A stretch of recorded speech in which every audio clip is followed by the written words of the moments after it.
before we get going with the playing, I just wanted to speak in a bit more detail about where these exercises come from and what they're going to be able to do for you. Most of these are taken from the classical world. They're exercises that were really important for developing a guitarist's finger strength, independence, stretching capabilities, and the speed they're able to play at. There's been some really good books that were recommended to me and that I've used over the years. In particular, when I did classical studies, which I didn't start until later in life. I started playing guitar at 12, and it weren't until I was 18, 19 that I started looking at the classical route, and that's when I really felt like I kicked on and developed my overall musicianship.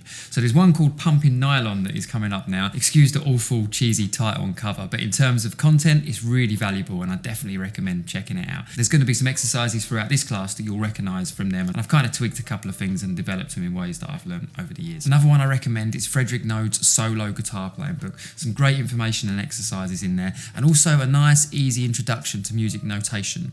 Now, you don't need to learn to read sheet music for this class. We're just going to be focusing on tab, which is a much more user-friendly way of digesting and reading music.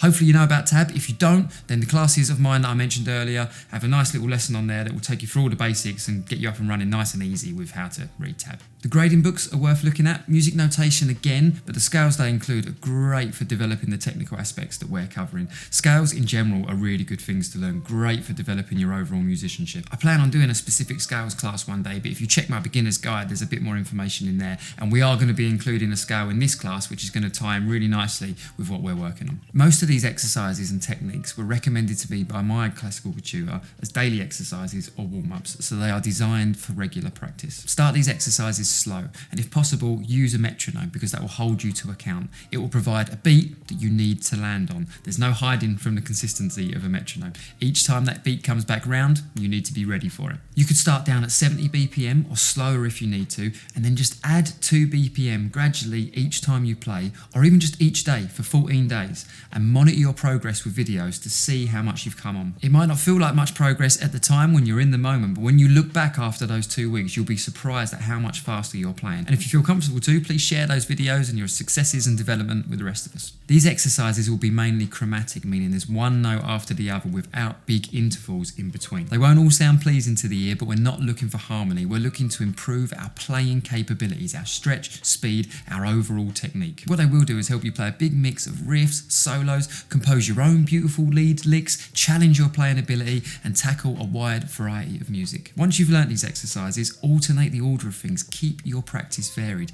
Don't get too comfortable with a set routine. Keep things fresh and challenge yourself. By all means, create a routine for practicing, set times for this, but keep the content that you practice within that time fresh. Once you're comfortable with this content, you could alternate the order that I've presented these lessons in. You could chop up and merge bits of them together, and also start to try and think of how you could create some of your own exercises. So there's not loads of different songs covered in this class. There's a couple. My other classes have a bigger focus on that kind of thing. This is all about utilising exercises to build great foundations in your guitar technique. Let's crack on with some playing.